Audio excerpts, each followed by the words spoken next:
Hello, America. My name is Doug Cumali, and I'm probably going to be the next president of the United States of America.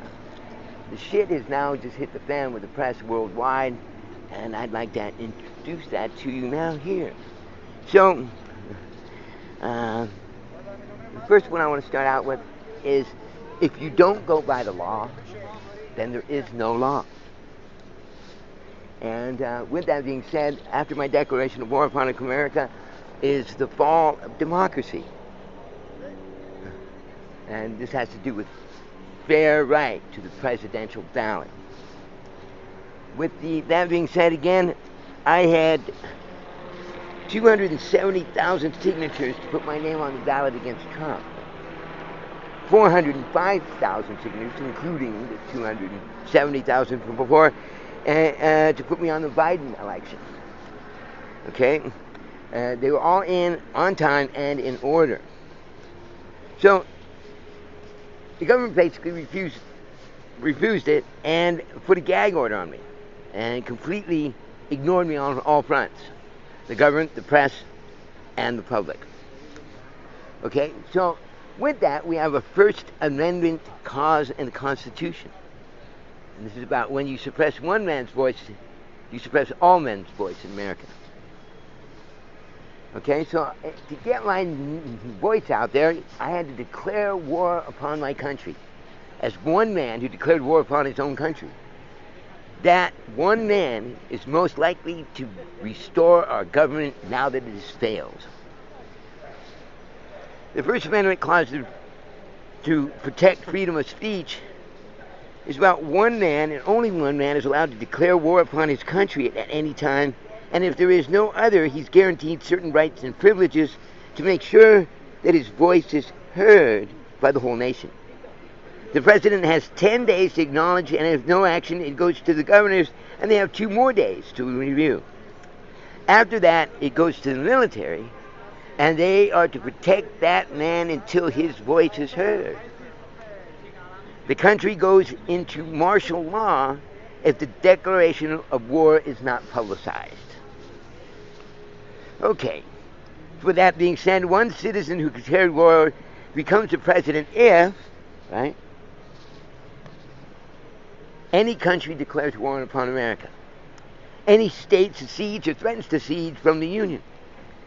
Japan declares war upon America, deeming the entire government of being overrun by the Nazis.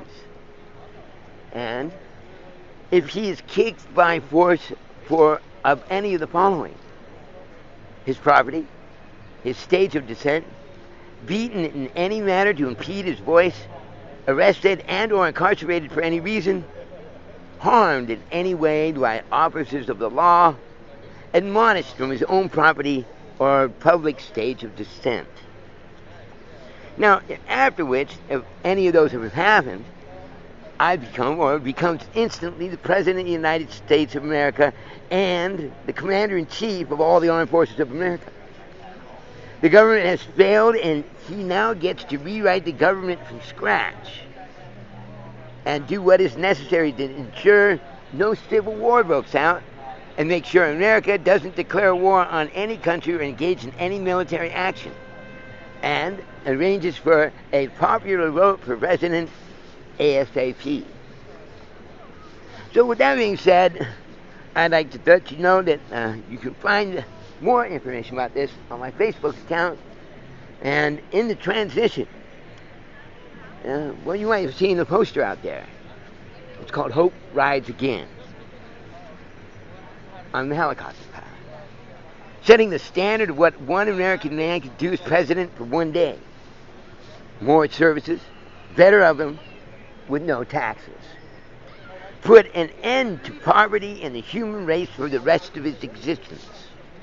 As well as Isaiah, clothe the naked, feed the hungry, and shelter the homeless.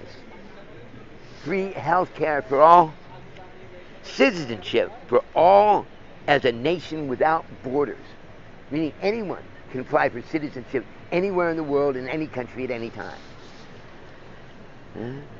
Free education to the associate's level of degree in science and arts, And afterwards, all education is paid for. You get paid to go to school after the associate's level, and it's free up to that level. And how? And why? Well, it's real simple. Because I can. Once again, ladies and gentlemen, that's my speech for today.